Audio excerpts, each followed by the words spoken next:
आपका pie chart से संबंधित बहुत सारे क्वेश्चन पेपर में आते हैं, तो मैं इसे समझा देता हूँ बिल्कुल बेसिक से। पाई चार्ट जो होते हैं हमारे दो प्रकार के होते हैं। पहला क्या होता है, ये जो ऐसा गोला सा बना के देगा, उसमें या तो देगा आपका परसेंटेज लिख के देगा या फिर देगा डिग्री, या तो परसेंटेज लिख के देगा या क्या लिख के देगा, डिग्री।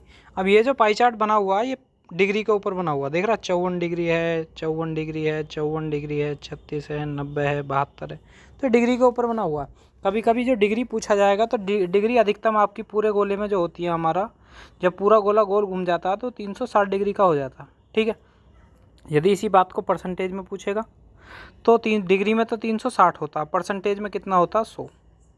पूरा गोला प्रतिशत में लिखेगा तो 100 का लिखेगा, और डिग्री में लिखेगा तो कितने का लिखेगा, 360 का, ठीक है।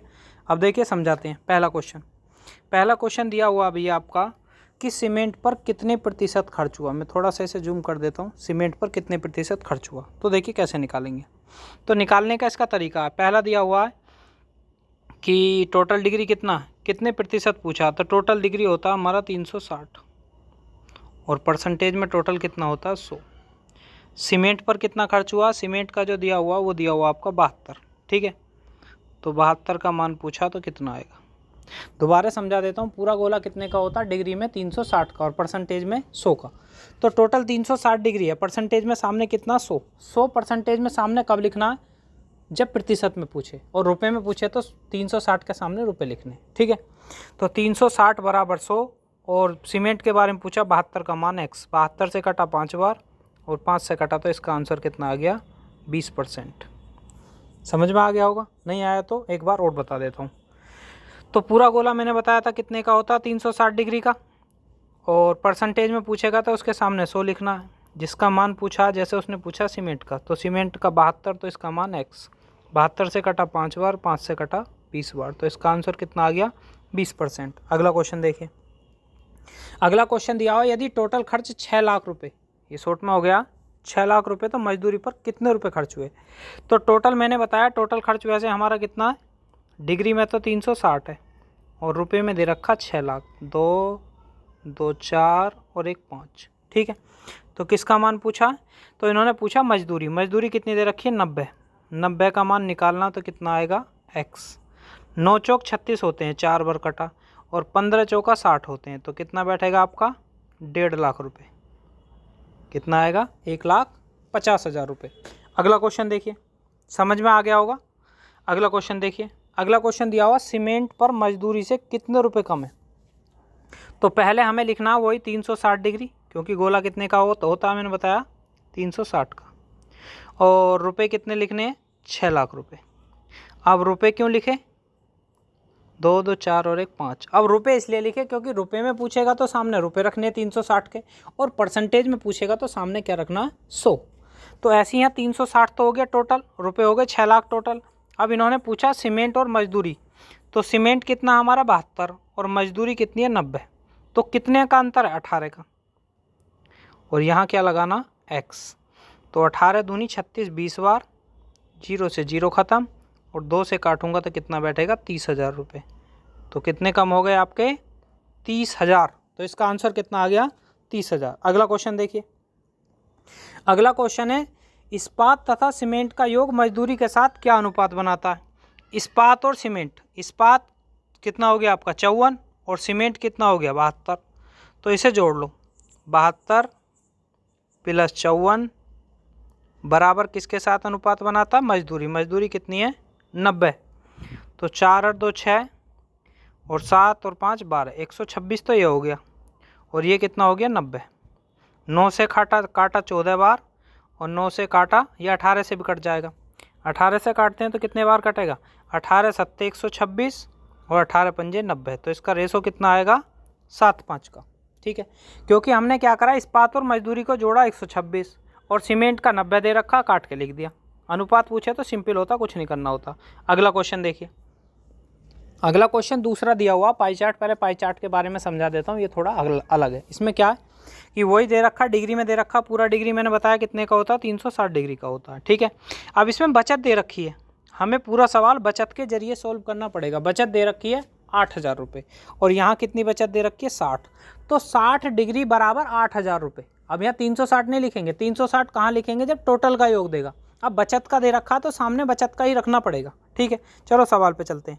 सवाल दिया हुआ जैसे इन्होंने कहा शिक्षा पर कितना खर्च किया गया, तो वैसे तो बचत हमारी कितनी है 60, और उसने कितनी बताई थी, ऊपर दिया हुआ 8,000 रुपये।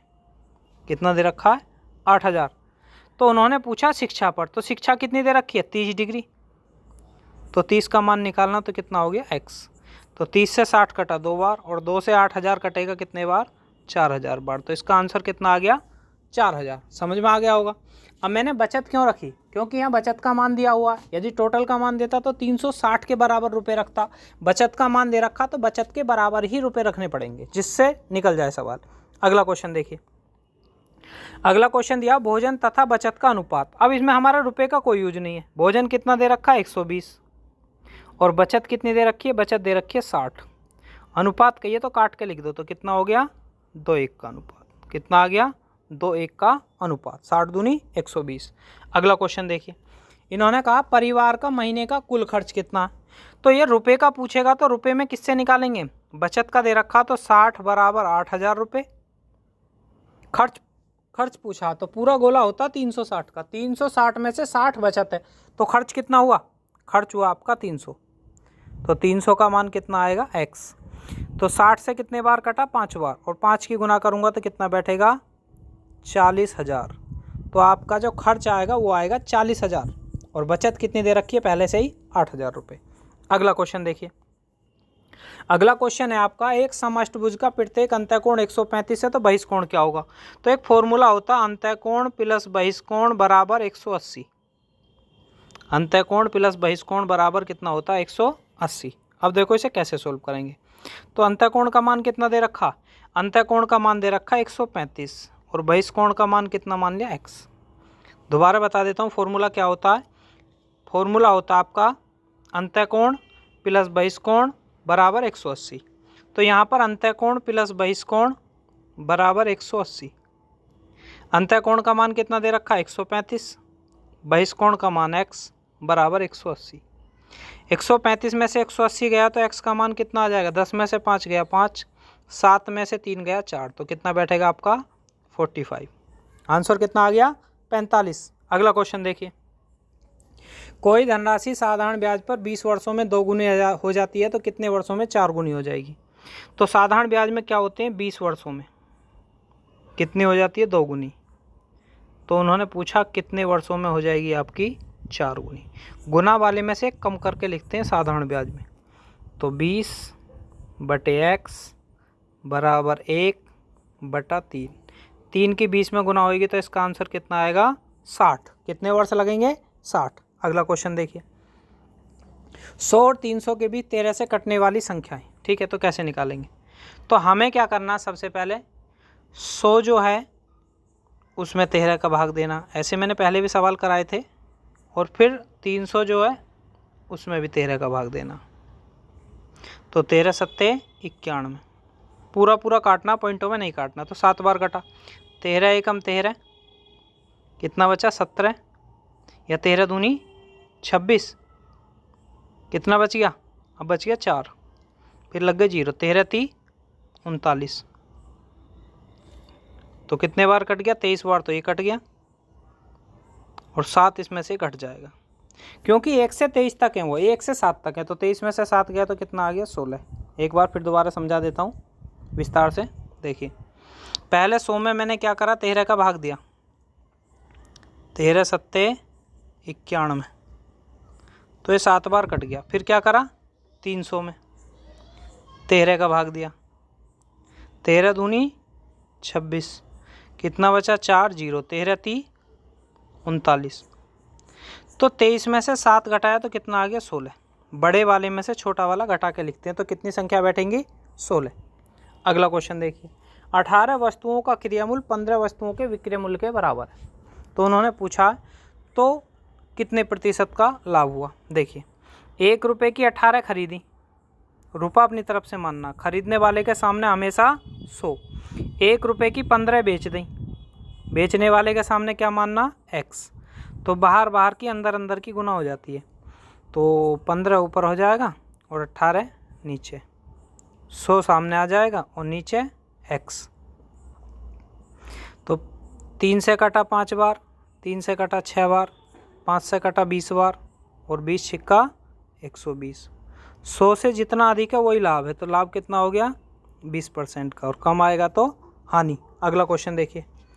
अगला क्वेश्चन दिया हुआ, कोई धन 20% वार्षिक ब्याज की दर पर कितने वर्ष में 2 गुना हो जाएगा। इसका एक फॉर्मूला होता है, साधारण ब्याज पे ही बनते हैं सवाल। n माइनस 1 गुना 100 बटे दर या समय, दर या समय। तो n का मान कितना, 2 गुना 3 गुना 5 गुना, तो n का मान है 2, 2 में से 1 गया 1 गुना 100 फॉर्मूले में है ही, बटे दर या समय जो भी दे रखा, 20 दे रखा तो नीचे आ जाएगा 20 पंजे 100। तो इसका आंसर कितना आ गया 5। तो इसमें पूछा कितना समय लगेगा 5 वर्ष। अगला क्वेश्चन, अगला दिया हुआ, एक संख्या का 400% यदि 96 है, तो संख्या का जो 400% है वो तो हो गया 96, तो 75% पूछा तो कितना हो गया x। 25 से काटा कितने बार, 3 बार। 25 से काटा 25 एकम 25, 25 छिक्का 150। 16 से काटा कितने बार, 6 बार, और 6 तिया 18, तो इसका मान कितना आ गया 18। अगला क्वेश्चन देखिए, ये पेपर में अभी पूछा गया था, सीजीएल का पेपर हुआ था, उसमें पूछा गया था पार्ट 1 में कि जोड़ के 10 आना चाहिए, गुना करके 21 आना चाहिए, तो a² माइनस b²। ये रीजनिंग का भी सवाल होता है, देखिए इसे कैसे करेंगे। तो इसे करने का तरीका 7 और 3 10, ये सोचना पड़ेगा रीजनिंग की तरह, और 7 तिया 21, तो a का मान 7 और b का मान 3, तो 7 का वर्ग 49 और 3 का वर्ग 9, तो इसका आंसर कितना आ जाएगा, अंतर 40। तो आपका आंसर कितना आ गया 40। देखिए इसे यहीं पे समाप्त करते हैं।